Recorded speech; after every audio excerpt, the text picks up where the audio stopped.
नमस्कार दोस्तों, मैं हूं कैलाश चौधरी और आज हम पढ़ेंगे भूगोल कक्षा 7 का छठा टॉपिक प्राकृतिक वनस्पति और वन्य जीव। दोस्तों, हम इस टॉपिक में देखेंगे कि हमारे भारत में कौन कौन सी प्राकृतिक वनस्पतियां हैं, कौन कौन सी वनस्पतियां पाई जाती हैं और वन्य जीव कौन कौन से हैं, कौन कौन से अभयारण्य हैं और कहाँ कहाँ पाए जाते हैं। इन सब के बारे में हम अध्ययन करेंगे। दोस्तों, यदि आप हमारे चैनल पर नए व्यूअर हैं तो चैनल को सब्सक्राइब करें व बेल आइकन को प्रेस करना बिल्कुल ना भूलें ताकि आने वाले हर नए वीडियो की नोटिफिकेशन आपको सबसे पहले मिले। दोस्तों, इसके अलावा इस वीडियो के लिंक को व्हाट्सएप के स्टेटस और व्हाट्सएप के जितने भी ग्रुप हैं उन पर ज़रूर शेयर करें ताकि अधिक से अधिक विद्यार्थियों को इसका लाभ हो। आओ शुरू करते हैं। सलीमा अपने ग्रीष्म शिविर से बहुत उत्साहित थी। अपने सहपाठियों के साथ वह हिमाचल प्रदेश में मनाली देखने गई थी। उसे सब स्मरण था कि बस जैसे जैसे चढ़ाई पर जा रही थी तो वह इस्ला करती और प्राकृतिक वनस्पति के बदलते रूपों को देखकर कितनी हैरान हो गई थी। गिरिपाद में स्थित साल और सागवान के घने वन धीरे धीरे अदृश्य हो गए। दोस्तों, ये बता रही है कि गिरिपाद का मतलब है जो पहाड़ जहाँ से शुरू होते हैं वहाँ पर साल और सागवान के घने वन होते हैं और उसके बाद वो ख़त्म हो गए और पर्वत पर क्या होंगे, पर्वत पर पतली नुकीली पत्तियाँ और शंक्वाकार वितान लंब वृक्ष दिखने लगे। दोस्तों, ये जो पहाड़ी इलाके होते हैं वहाँ पर ये पतली नुकीली पत्तियों और शंक्वाकार वितान लंब वृक्ष दिखते हैं। और सागवान, साल, ये पहाड़ी इलाके के जो गिरिपदीय क्षेत्र है वहाँ दिखते हैं नीचे। उसे पता चल गया कि शंकुधारी वृक्ष थे। दोस्तों, ये हमें जानकारी होती है कि जो हमारे पहाड़ी इलाके होते हैं वहाँ शंकुधारी वृक्ष होते हैं। लंबे वृक्षों पर खिले लाल लाल फूलों पर उसका ध्यान गया। वे रोडेड्रॉन के फूल थे। ये कौन से फूल थे दोस्तों? रोडोडेंड्रॉन। याद रखना नाम इसका, काफ़ी अजीब नाम है, अटपटा नाम है। रोडोडेंड्रॉन 4 बार डेडे आया है, 3 बार। मनाली से आगे रोहतांग दर्रे तक के रास्ते में उसने देखा। दोस्तों, जो रोहतांग दर्रा है ये हिमाचल प्रदेश में है। उसने देखा कि भूमि छोटी छोटी घास और कुछ स्थानों पर बर्फ़ से ढकी हुई थी। सलीमा के अवलोकन से हम अनुमान लगा सकते हैं कि स्थल की ऊंचाई और वनस्पति की विशेषताएं एक दूसरे से संबंधित हैं। ऊंचाई में परिवर्तन के साथ जलवायु में परिवर्तन होता है। दोस्तों, जैसे जैसे ऊंचाई में परिवर्तन होगा तो जलवायु में परिवर्तन होगा। इसके कारण प्राकृतिक वनस्पति में भी बदलाव आता है। वनस्पति की वृद्धि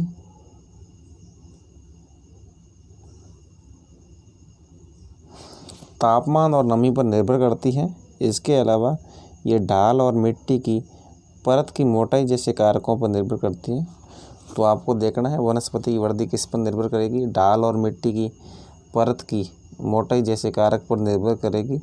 इन घटकों में अंतर के कारण किसी स्थान की प्राकृतिक वनस्पति की सघनता और प्रकार में भी परिवर्तन होता है। आमतौर पर प्राकृतिक वनस्पति को निम्न 3 मुख्य श्रेणियों में वर्गीकृत किया जाता है।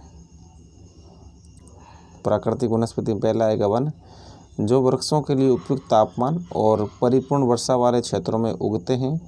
इन कारकों के आधार पर सघन और खुले वन विकसित होते हैं। अब ऊपर देखते हैं। ये दोस्तों, जो रोडोडेंड्रॉन फूल है इस तरह का होता है। ये पहाड़ी इलाकों में पाया जाता है। आगे देखते हैं। आओ कुछ करके सीखें। क्या अब आप बता सकते हैं कि चढ़ाई के साथ सलीमा ने प्राकृतिक वनस्पतियों में क्या परिवर्तन देखा? हिमालय में गिरिपाद से लेकर ऊंचाई तक सलीमा ने किस प्रकार की वनस्पति देखी? तो दोस्तों, हमने बताया था अभी जो गिरिपाद वाले क्षेत्र है वह साल और सागवान के वृक्ष थे और जो जैसे पहाड़ी इलाका में गए तो शंकुधारी वन थे वहाँ। आओ कुछ करके देखें, करके सीखें। सलीमा की तरह जब आप किसी नए स्थान पर जाते हैं तो वहाँ पाई जाने वाली विभिन्न प्रकार की प्राकृतिक वनस्पतियों पर ध्यान दें और उन कारकों पर विचार करें जिसके कारण वे वनस्पतियाँ वहाँ पैदा होती हैं। वृक्षों की कटाई, चराई और नकदी फसलों की खेती, निर्माण कार्यों आदि के रूप में उस क्षेत्र में अगर कोई मानव हस्तक्षेप हुआ है तो उसे लिखें। दोस्तों, हमने जो प्राकृतिक वनस्पति के 3 प्रकार देखे थे, इसमें पहला वन है, दूसरा घास और तीसरी कांटेदार झाड़ियाँ। तो आपको ध्यान रखें, प्राकृतिक वनस्पति के 3 रूप कौन कौन से हैं। पहला वन होगा, दूसरी घास स्थल और तीसरी है कांटेदार झाड़ियाँ। घास स्थल दोस्तों जो मध्यम वर्षा वाले क्षेत्र में विकसित होते हैं, और कांटेदार झाड़ियाँ ये जो पश्चिमी राजस्थान में पाई जाती हैं। कांटेदार झाड़ और झाड़ियाँ केवल शुष्क क्षेत्रों में पैदा होती हैं, सूखे क्षेत्रों में उगती हैं। सलीमा हिमालय की यात्रा का अपना यह अनुभव अपने पिता को बता रही थी। उसके पिता विश्व के विभिन्न स्थानों पर जा चुके थे। उन्होंने सलीमा को विभिन्न महाद्वीपों के विभिन्न भागों में पाई जाने वाली विविध प्रकार की वनस्पतियों के बारे में बताया। उन्होंने उपध्रुवीय प्रदेशों में शंकुधारी वन, ये दोस्तों शंकुधारी वन कहाँ पाए जाते हैं, उपध्रुवीय क्षेत्रों में पाए जाते हैं, और रेगिस्तानी क्षेत्रों में कांटेदार झाड़ियाँ, आर्द्र प्रदेशों में घने उष्णकटिबंधीय दृढ़काष्ठ वनों के प्रकार। तो आपको ध्यान रखना है, शंकुधारी वन हमेशा उपध्रुवीय क्षेत्रों में होंगे। दोस्तों, ध्रुवीय क्षेत्रों में कुछ भी नहीं उगता है क्योंकि बर्फ़ ज़्यादा पड़ती है वहाँ। रेगिस्तानी क्षेत्रों में कांटेदार झाड़ियाँ और आर्द्र प्रदेशों में घने उष्णकटिबंधीय दृढ़काष्ठ वन। आर्द्र प्रदेशों में क्या मिलेंगे, घने उष्णकटिबंधीय दृढ़काष्ठ वन मिलेंगे। सलीमा समझ गई थी कि हिमालय के क्षेत्रों में लगभग सभी प्रकार की वनस्पतियाँ पाई जाती हैं जो भूमध्य रेखा से ध्रुवों की ओर जाने पर मिलती हैं। प्राकृतिक वनस्पतियों के प्रकार में बदलाव का मुख्य कारण जलवायु का बदलाव है। आइए हम विश्व की विभिन्न प्रकार की प्राकृतिक वनस्पतियों, उसके गुण और वहाँ प्रवास करने वाले वन्य जीवों के बारे में जानकारी प्राप्त करें। वन कौन से देखते हैं दोस्तों, पहले ये देखते हैं, क्या आप जानते हैं ब्राज़ील के उष्णकटिबंधीय सदाबहार वन इतने विशाल हैं कि ये पृथ्वी के फेफड़े की तरह प्रतीत होते हैं। आप बता सकते हैं क्यों? दोस्तों, जो ब्राज़ील के उष्णकटिबंधीय वन हैं, जो सदाबहार वन है, बहुत विशाल क्षेत्रों में पाए जाते हैं और इसीलिए इनको पृथ्वी के फेफड़े बोलते हैं। आगे देखते हैं। अब आपको ये कमेंट बॉक्स में लिखना है कि ब्राज़ील में कौन से उष्णकटिबंधीय वन पाए जाते हैं। इन वनों को उष्णकटिबंधीय वर्षा वन भी कहते हैं और ये घने वन भूमध्य रेखा और उष्णकटिबंध के पास पाए जाते हैं। ये क्षेत्र गर्म होते हैं और पूरे वर्ष यहाँ अत्यधिक वर्षा होती है। दोस्तों, उष्णकटिबंधीय वन में क्षेत्र गर्म होते हैं और पूरे वर्ष यहाँ वर्षा ज़्यादा होती है। चूँकि यहाँ का मौसम कभी शुष्क नहीं होता, इसलिए यहाँ के पेड़ों की पत्तियाँ पूरी तरह नहीं झड़ती, इसलिए इन्हें सदाबहार वन कहते हैं। दोस्तों, सदाबहार क्यों कहते हैं? क्योंकि ये अलग अलग प्रजातियों के वन होते हैं और अलग अलग प्रजातियों की होने की वजह से तो पत्तियों के झड़ने का टाइम भी अलग अलग होता है और इस वजह से सभी पेड़ों की पत्तियाँ पूरी तरह नहीं झड़ती, इसलिए इन्हें सदाबहार वन कहते हैं। बाकी सदाबहार का मतलब ये नहीं है कि इनमें पत्तियाँ झड़ती नहीं, पत्तियाँ तो झड़ेगी वन है तो। काफ़ी घने वृक्षों की मोटी वितान के कारण दिन के समय भी सूर्य का प्रकाश वन के अंदर नहीं पहुंच पाता है। आमतौर पर यहाँ दृढ़काष्ठ वृक्ष जैसे रोजवुड, कौन कौन से वन है, रोजवुड, आबनूस, महोगनी आदि पाए जाते हैं। तो आपको ध्यान रखना है, उष्णकटिबंधीय सदाबहार वनों में रोजवुड, आबनूस और महोगनी ये वन है, ये ध्यान रखना है। अगले हैं उष्णकटिबंधीय सदाबहार वन। ये दोस्तों इतने घने होते हैं, इतने घने, देखो बहुत ज़्यादा घने हैं। सूर्य का प्रकाश कैसे पहुंचेगा नीचे। एनाकोंडा विश्व का सबसे बड़ा सांप है, उष्णकटिबंधीय वर्षा वन में पाया जाता है। आपको ध्यान रखना, एनाकोंडा क्या है, विश्व का सबसे बड़ा सांप है और उष्णकटिबंधीय वर्षा वन में पाया जाता है। यह मगर जैसे बड़े जानवर को मार सकता है और खा सकता है। मगरमच्छ होता है दोस्तों, इसको भी मार के खा सकता है, तो इतना बड़ा होता है एनाकोंडा। यहीं उष्णकटिबंधीय वर्षा वन में पाया जाता है। और इसके पेड़ ध्यान रखना, रोजवुड, आबनूस और महोगनी, 3 मुख्य पेड़ हैं। अब हैं उष्णकटिबंधीय पर्णपाती वन। पहला देख लिया उष्णकटिबंधीय सदाबहार वन, जिसमें रोजवुड, एबनूस और महोगनी है। अगला है उष्णकटिबंधीय पर्णपाती वन।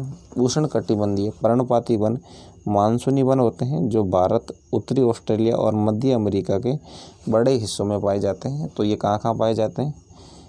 भारत में, उत्तरी ऑस्ट्रेलिया में और मध्य अमेरिका के बड़े हिस्सों में पाए जाते हैं। इन क्षेत्रों में मौसमी परिवर्तन होते रहते हैं। जल संरक्षित रखने के लिए शुष्क मौसम में यहाँ के वृक्ष पत्तियाँ झाड़ देते हैं और सूखे मौसम में यहाँ के वृक्ष पत्तियाँ झाड़ देंगे। और इन वनों में पाए जाने वाले दृढ़ काष्ठ वृक्षों में, इसमें क्या, साल, सागवान, नीम तथा शीशम पाए जाएंगे। तो ये कौन कौन से पेड़ हैं? साल, सागवान, नीम, शीशम। ये उष्णकटिबंधीय पर्णपाती वन है। वो थे उष्णकटिबंधीय सदाबहार वन। सदाबहार दोस्तों बहुत ज़्यादा घने, इसलिए सदाबहार कहते हैं। वहाँ रोजवुड, महोगनी, एबनूस पाए जाते हैं भूमध्य रेखा के आसपास। और ये पाए जाएंगे भारत में, उत्तरी ऑस्ट्रेलिया में और मध्य अमेरिका के बड़े हिस्सों में। इसमें साल, सागवान, नीम, शीशम प्रमुख वृक्ष हैं। दृढ़ काष्ठ वृक्ष फर्नीचर, यातायात और निर्माण सामग्री बनाने के लिए बहुत उपयोगी होते हैं। और इन प्रदेशों में आमतौर पर पाए जाने वाले जानवर हैं बाघ, शेर, हाथी, गोल्डन लंगूर, बंदर इत्यादि पाए जाते हैं। और कुछ करके सीखें। भारत में शीतोष्ण सदाबहार और शीतोष्ण पर्णपाती वन कहाँ पाए जाते हैं? इन राज्यों के नाम बताइए। तो आपको दोस्तों बताना है, ये शीतोष्ण सदाबहार जो पहले पढ़ा था और अभी शीतोष्ण पर्णपाती वन, ये कहाँ पाए जाते हैं? भारत में अधिकतर किस प्रकार के वन पाए जाते हैं? ये भी आपको ध्यान रखना दोस्तों। भारत में सबसे ज़्यादा ये मिलेंगे उष्णकटिबंधीय पर्णपाती वन, भारत, उत्तरी ऑस्ट्रेलिया, मध्य अमेरिका में। दोस्तों ये इस प्रकार होते हैं उष्णकटिबंधीय पर्णपाती वन, इस टाइप के ये, जिसके अंदर साल, सागवान, शीशम, पीपल, नीम, ये बाग हैं, यहाँ पाया जाता है इन वनों में। ये दोस्तों लंगूर हैं, गोल्डन लंगूर। आप इसका चित्र देखिए, इस तरह होता है गोल्डन लंगूर, सुनहरा कलर का लंगूर। ये भी इन्हीं वनों में पाया जाता है, उष्णकटिबंधीय पर्णपाती वनों में। अगला देखते हैं, ये हाथी दोस्तों, हाथी पाए जाते हैं इन वनों में, उष्णकटिबंधीय पर्णपाती वनों में। और शीतोष्ण सदाबहार वन अब देखते हैं। ये वो था दोस्तों उष्णकटिबंधीय सदाबहार वन जो भूमध्य रेखा के आसपास है। ये भारत में ज़्यादा ये पाए जाएंगे, शीतोष्ण सदाबहार वन। और इसके बारे में पढ़ेंगे हम। एक मिनट चालू रखना दोस्तों। शीतोष्ण सदाबहार वन। शीतोष्ण सदाबहार वन मध्य अक्षांश के तटीय क्षेत्रों में विस्तृत है। ये सामान्य महाद्वीपों के पूर्वी किनारे पर पाए जाते हैं। तो आपको देखना है कि शीतोष्ण सदाबहार वन है कहाँ पाए जाते हैं? महाद्वीपों के पूर्वी किनारों पर पाए जाएंगे, जैसे दक्षिणी पूर्वी अमेरिका, दक्षिणी चीन, दक्षिणी पूर्वी ब्राज़ील, इन क्षेत्रों में पाए जाएंगे शीतोष्ण सदाबहार वन। दक्षिणी पूर्वी अमेरिका, दक्षिणी चीन, दक्षिणी पूर्वी ब्राज़ील। यहाँ बांज, चीड़, यूकेलिप्टस जैसे दृढ़ और मुलायम दोनों प्रकार के पेड़ पाए जाते हैं। तो शीतोष्ण सदाबहार वन में बांज पाया जाएगा, चीड़ पाया जाएगा और यूकेलिप्टस, ये 3 प्रकार के पेड़ पाए जाते हैं। ये महाद्वीप के पूर्वी किनारे पर पाए जाते हैं, दक्षिणी पूर्वी अमेरिका, दक्षिणी चीन और दक्षिणी पूर्वी ब्राज़ील। ये क्षेत्र है शीतोष्ण सदाबहार वन का। अब अगला है शीतोष्ण पर्णपाती वन। तो शीतोष्ण पर्णपाती वन है उच्च अक्षांश की ओर बढ़ने पर अधिक शीतोष्ण पर्णपाती वन मिलते हैं और ये उत्तरी पूर्वी अमेरिका, ये कहाँ मिलेंगे? उत्तरी पूर्वी अमेरिका में, चीन में, न्यूजीलैंड में, चिली में, पश्चिमी यूरोप के तटीय प्रदेशों में मिलेंगे। क्योंकि दोस्तों शीतोष्ण क्षेत्र कौन सा हो गया? जो 23.5 डिग्री उत्तरी अक्षांश से 66.5 डिग्री उत्तरी अक्षांश के बीच है, वो शीतोष्ण क्षेत्र है। ये अपनी पत्तियां शुष्क मौसम में झाड़ देते हैं। यहाँ पाए जाने वाले प्रमुख पेड़ हैं बांज, एस, बीच आदि। तो ये आपको याद रखने इन पेड़ों के नाम। बांज, एस, बीच शीतोष्ण पर्णपाती वन में पेड़ हैं। हिरण, लोमड़ी, भेड़िए यहाँ के आम जानवर हैं और फिजेंट और मोनाल जैसे पक्षी भी यहाँ पाए जाते हैं। तो दोस्तों शीतोष्ण पर्णपाती वनों में ये मिलेंगे आपको, पक्षी मिलेंगे, फिजेंट और मोनाल पक्षी मिलेंगे और बांज, एस और बीच आपको पेड़ मिलेंगे। फिजेंट पक्षी ऐसा होता है जो शीतोष्ण पर्णपाती क्षेत्रों में मिलता है। और इसके अलावा दोस्तों मोनाल है, इस तरह पक्षी मिलेगा। और शीतोष्ण पर्णपाती वन इस तरह के वन होते हैं।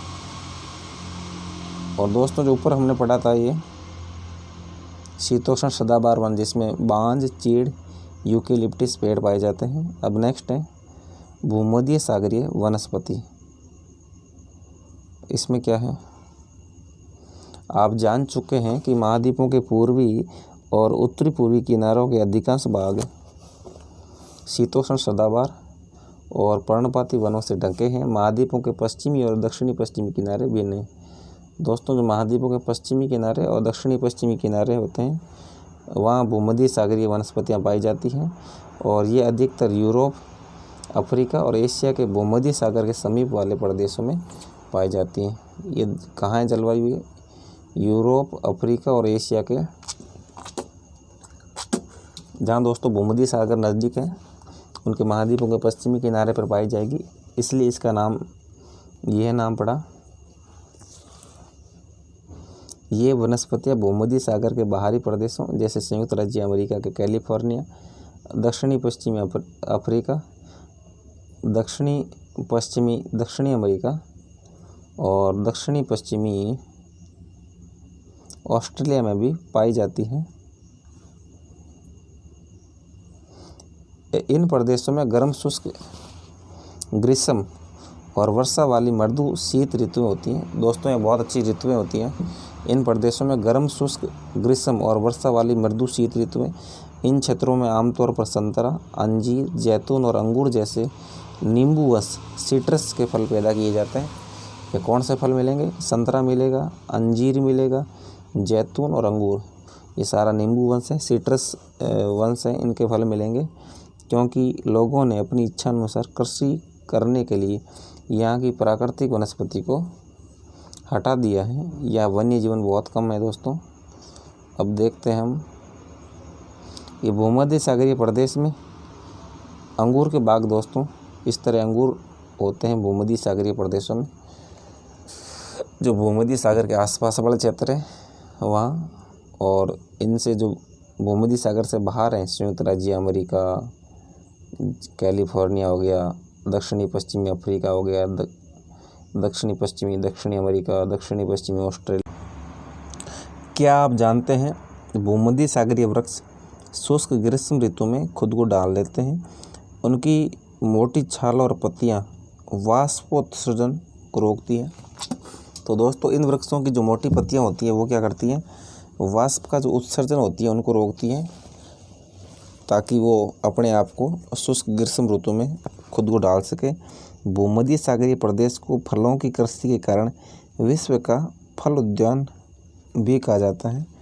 तो दोस्तों जो भूमध्य सागरीय प्रदेश है इसको विश्व का फल उद्यान कहते हैं, क्योंकि अंगूर हो गया, अंजीर, जो जितने भी हैं, जैतून, इन सारे वृक्ष मिलते हैं यहाँ। आओ कुछ करके सीखें।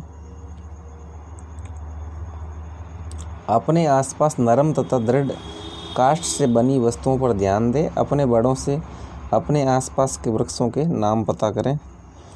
तो आपको ये एक्टिविटी करनी है। अब देखते हैं हम शंकुधारी वन क्या होते हैं, इनके बारे में जानेंगे।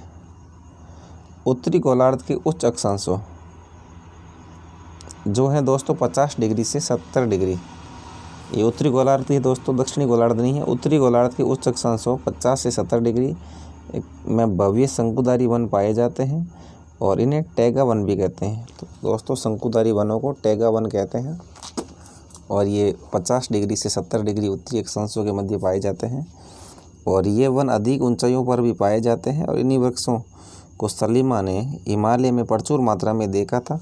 ये लंबे नरम काष्ठ वाले सदाबहार वृक्ष होते हैं। इन वृक्षों के काष्ठ का उपयोग लुगदी बनाने के लिए किया जाता है जो सामान्य तथा अखबारी कागज बनाने के काम आती है। नरम काष्ठ का उपयोग माचिस और पैकिंग के लिए बक्से बनाने के लिए किया जाता है। दोस्तों इसमें नरम लकड़ी होती है जो माचिस बनाने में और पैकिंग के लिए बक्से बनाने में। दोस्तों हम पैकिंग के लिए बक्से देखे होंगे, जैसे सेब की पेटियां देखी हैं, तो उनमें काम आता है। चीड़, देवदार आदि इन वृक्षों के मुख्य पेड़ हैं, आपको ध्यान रखना है। शंकुधारी वनों के पेड़ कौन से? चीड़ और देवदार। यहाँ सामान्यतः रजत लोमड़ी, मिंक, ध्रुवीय भालू जैसे जानवर पाए जाते हैं। ये दोस्तों यहाँ जानवर मिलते हैं। क्या आप जानते हैं रूसी भाषा में टैगा का अर्थ है शुद्ध या अनछुआ। ये शंकुधारी वनों को टैगा वन कहते हैं और टैगा का अर्थ रूसी भाषा में शुद्ध है या अनछुआ है, यानी बिल्कुल दोस्तों जो वन है शुद्ध वन होते हैं या अनछुआ वृक्ष होते हैं।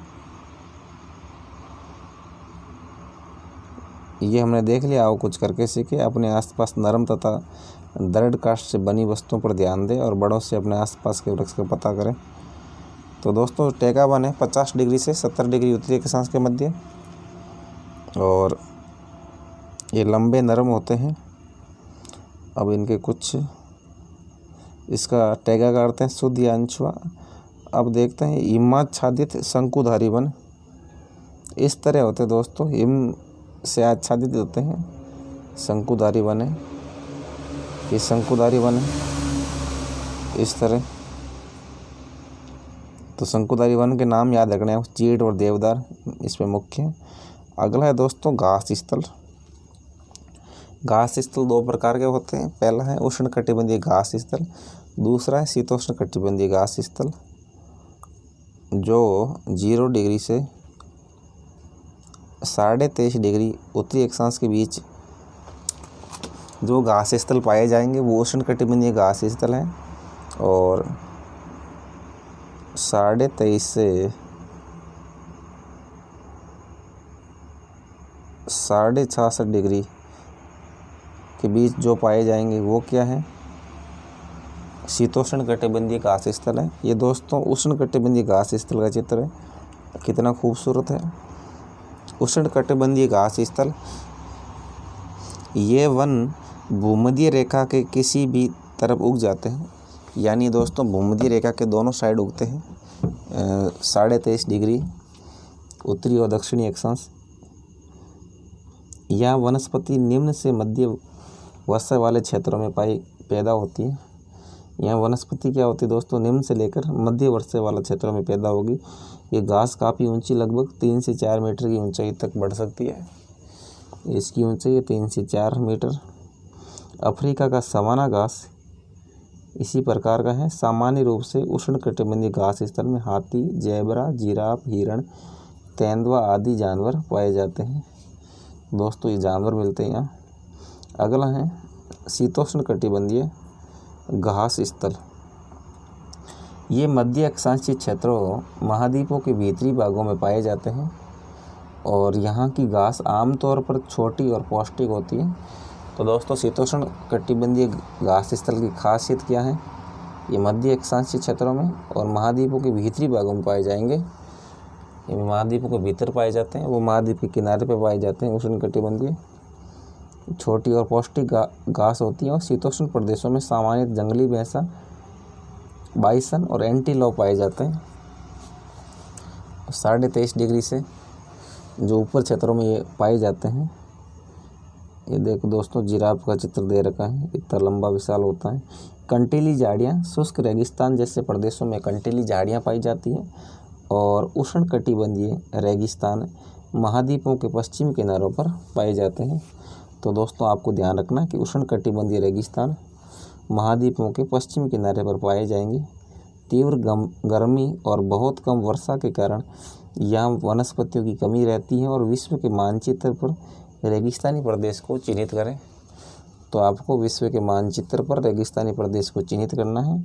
क्या आप भारत के बड़े रेगिस्तान का नाम बता सकते हैं? रेगिस्तान के कुछ जानवरों के नाम बताइए जिन्हें पहले जान चुके हैं। भारत का बड़ा रेगिस्तान दोस्तों थार का मरुस्थल है, आप जानते हैं सभी। अगला देखते हैं, यदि आप ध्रुवीय प्रदेश में जाएंगे तो वह स्थान अत्यधिक ठंडा मिलेगा। यहाँ बहुत ही सीमित प्राकृतिक वनस्पति मिलती हैं। यहाँ केवल काई, लाइकेन और छोटी झाड़ियाँ पैदा होती हैं। तो दोस्तों जब ध्रुवीय क्षेत्र में क्या होता है, केवल काई मिलेगी, लाइकेन मिलेगा और छोटी झाड़ियाँ मिलेगी, और ये अल्पकालिक ग्रीष्म ऋतु के दौरान विकसित होती हैं। दोस्तों बहुत ही कम समय के लिए गर्मी पड़ती है, उस समय ये विकसित होती हैं, बाकी तो कुछ नहीं मिलेगा। इसे टुंड्रा प्रकार की वनस्पति कहा जाता है। ये वनस्पतियाँ यूरोप, एशिया, उत्तरी अमेरिका के ध्रुवीय प्रदेशों में पाई जाती हैं। तो ये दोस्तों वनस्पतियाँ यूरोप, एशिया और उत्तरी अमेरिका के ध्रुवीय वनस्पतियाँ जो 66.5 डिग्री उत्तरी अक्षांश से ऊपर हैं, यानी बिल्कुल ध्रुवों पर पाई जाती हैं। यहाँ के जानवरों के शरीर पर मोटा फर और मोटी चमड़ी होती हैं जो उन्हें ठंडी जलवायु से सुरक्षित रखते हैं।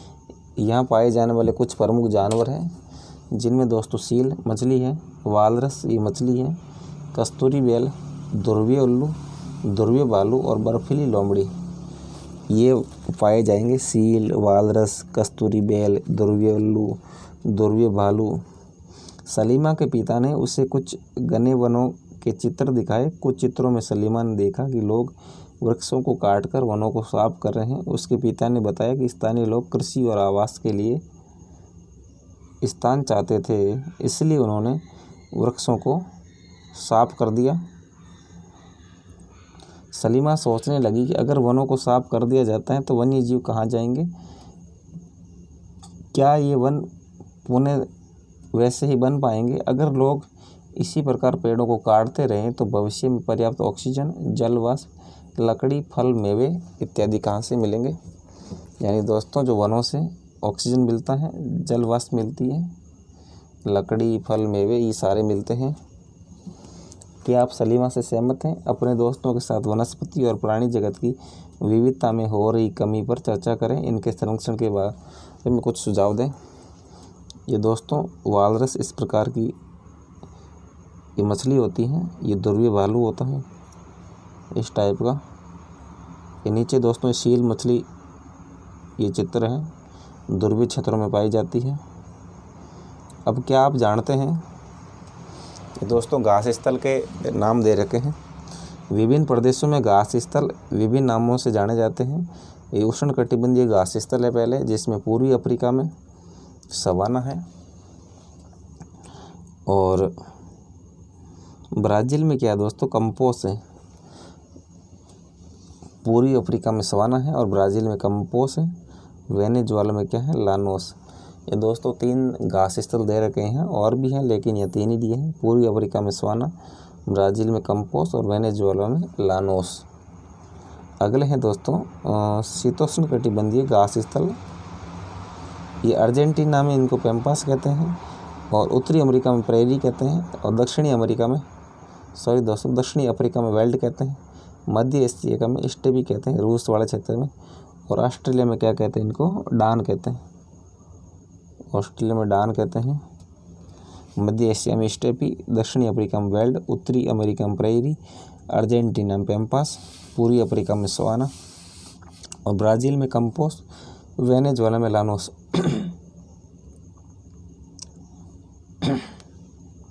ये दोस्तों जो शीतोष्ण कटिबंधीय घास स्थल होते हैं ये महाद्वीपों के भीतरी भागों में पाए जाते हैं और उनको देखते हैं। और उष्ण कटिबंधीय घास स्थल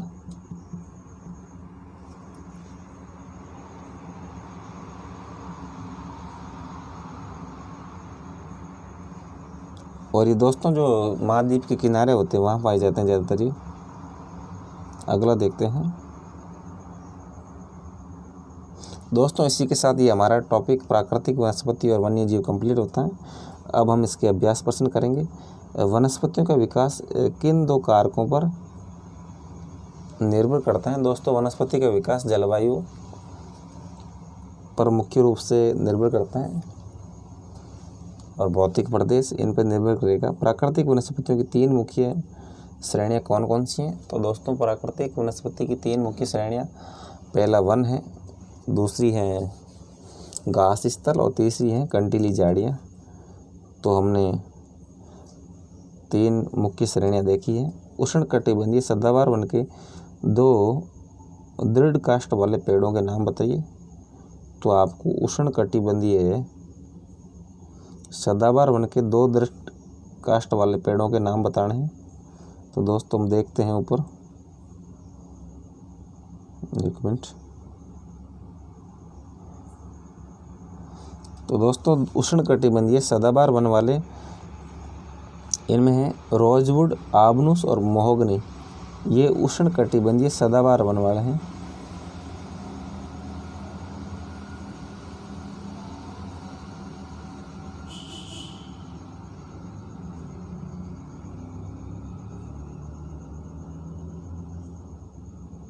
ये दोस्तों जो वनस्पति की वृद्धि है, ऊपर सवाल आया था, वनस्पति की वृद्धि तापमान और नमी पर निर्भर करती है।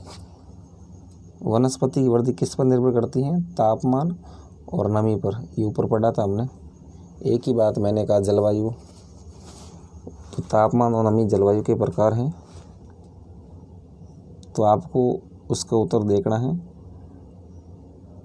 रोजवुड, आबनूस और महोगनी इसका उत्तर होगा। ये दोस्तों वृक्ष काफ़ी एक जैसे हैं तो काफ़ी कन्फ्यूजन रहता है दोस्तों। उष्णकटिबंधीय सदाबहार वन के 2 दृढ़ काष्ठ वाले पेड़ों के नाम बताइए। तो लिख देते हैं हम यहाँ पर, एक बार याद हो जाएगा। रोजवुड, एबनूस, महोगनी आपको खुद कर लेना है। विश्व के किस भाग में उष्णकटिबंधीय पर्णपाती वन पाए जाते हैं? तो दोस्तों जो विश्व के उष्णकटिबंधीय पर्णपाती वन है, ये भारत हो गया और ऑस्ट्रेलिया हो गया और दक्षिणी अमेरिका वाले क्षेत्रों में पाया जाता है। नींबू वन सिट्रस के किस जलवायु में उगाए जाते हैं? तो दोस्तों नींबू वन से भूमध्य सागरीय जलवायु में उगाए जाते हैं। इसमें अंजीर, नींबू, जामुन ये पेड़ होते हैं। शंकुधारी वन के कोई 4 उपाय बताइए। तो दोस्तों शंकुधारी वन के आपको 4 उपयोग बताने हैं। शंकुधारी वन होते हैं जो ये हमारे ध्रुवीय क्षेत्र होते हैं, परिध्रुवीय क्षेत्र, यहाँ पाए जाते हैं। टैगा वन भी कहते हैं इन्हें। और इनकी लकड़ी बहुत मुलायम होती है और इनका उपयोग जो सामान पैक करने के लिए होता है, तिल्ली बनाने में, इस टाइप के इनका उपयोग होता है। शंकुधारी वन के विश्व के किन भागों में मौसमी घास स्थल पाए जाते हैं? तो दोस्तों विश्व के उष्णकटिबंधीय घास स्थल और शीतोष्णकटिबंधीय घास स्थल होते हैं, जिसमें सवाना घास प्रदेश अफ्रीका का है, लानोज वेनेजुएला का है, स्टेपी जो हमारा रूस वाला क्षेत्र है, इसमें इस तरह के घास स्थल हैं। और आपको खुद कर लेना। काई और लाइकेन कहाँ पाए जाते हैं दोस्तों? टुंड्रा वनस्पति क्षेत्रों में काई और लाइकेन पाए जाते हैं। कांटेदार झाड़ियाँ कहाँ मिलती हैं? तो कांटेदार झाड़ियाँ दोस्तों गर्म और शुष्क रेगिस्तानी जलवायु में मिलती है। उष्णकटिबंधीय सदाबहार वन का एक सामान्य जानवर कौन सा है?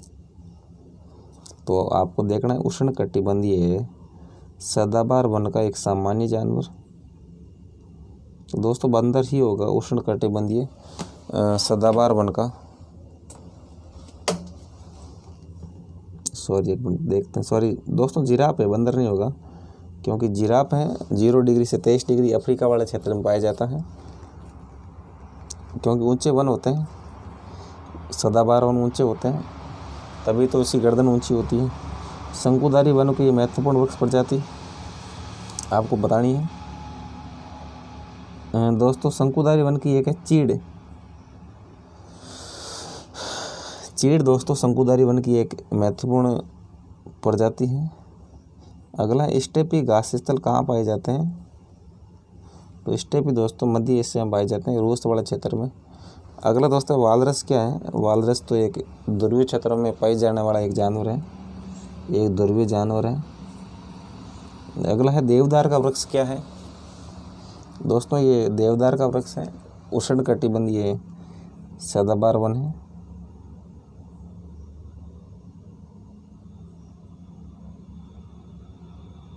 नरम काष्ठ पेड़, सॉरी दोस्तों ये देवदार है, नरम लकड़ी का पेड़ है, जिनका उपयोग माचिस की तिल्ली और डिब्बे पैकिंग करने की लकड़ी के लिए काम आता है देवदार। ये दोस्तों शंकुधारी वन का प्रकार है देवदार। और ये क्या बोलते हैं चीड़, ये सारे। जैतून क्या है? ये नींबू वंश का फल है जैतून, सिट्रस। हाथी क्या है? हाथी दोस्तों उष्णकटिबंधीय पर्णपाती वन का एक जानवर है। हाथी हम देखते ही हमारे यहाँ भी पाया जाता है। ये मुख्य रूप से उष्णकटिबंधीय पर्णपाती वन का एक जानवर है। कंपोज क्या है दोस्तों? ये ब्राज़ील के उष्णकटिबंधीय घास स्थल है। और डाउन क्या है? डाउन क्या बचा है? पीछे बचा है।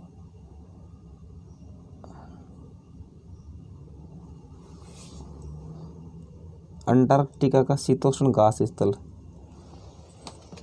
डाउन दोस्तों ये जो अंटार्कटिका वाला क्षेत्र है वहाँ का शीतोष्ण घास स्थल है डाउन। अगला है कारण बताइए। ध्रुवीय प्रदेशों में रहने वाले जानवरों की फर और त्वचा मोटी होती है। बिल्कुल दोस्तों ये इसलिए होता है क्योंकि यहाँ बहुत ज़्यादा सर्दी पड़ती है और इस वजह से प्राकृतिक वनस्पति में रहने के लिए इनकी फर और त्वचा मोटी होती है। ज़्यादा ठंड पड़ने की वजह से उष्णकटिबंधीय पर्णपाती वन शुष्क मौसम में अपनी पत्तियां गिरा देते हैं। बिल्कुल दोस्तों उष्णकटिबंधीय पर्णपाती वन क्या होते हैं? ये शुष्क मौसम में अपनी पत्तियां गिरा देते हैं और फिर जब ये मौसम चला जाता है तब वो पत्तियां वापस आ जाती हैं। वनस्पति के प्रकार और सघनता एक स्थान से दूसरे स्थान पर बदलती रहती है। दोस्तों तो जलवायु में परिवर्तन के कारण वनस्पति में परिवर्तन होता है और एक स्थान से दूसरे स्थान पर जलवायु, भौतिक इत्यादि परिवर्तनों के कारण ये एक स्थान से दूसरे स्थान पर सघनता बदलती है। तो दोस्तों आज के लिए बस इतना ही। जय हिंद, जय भारत।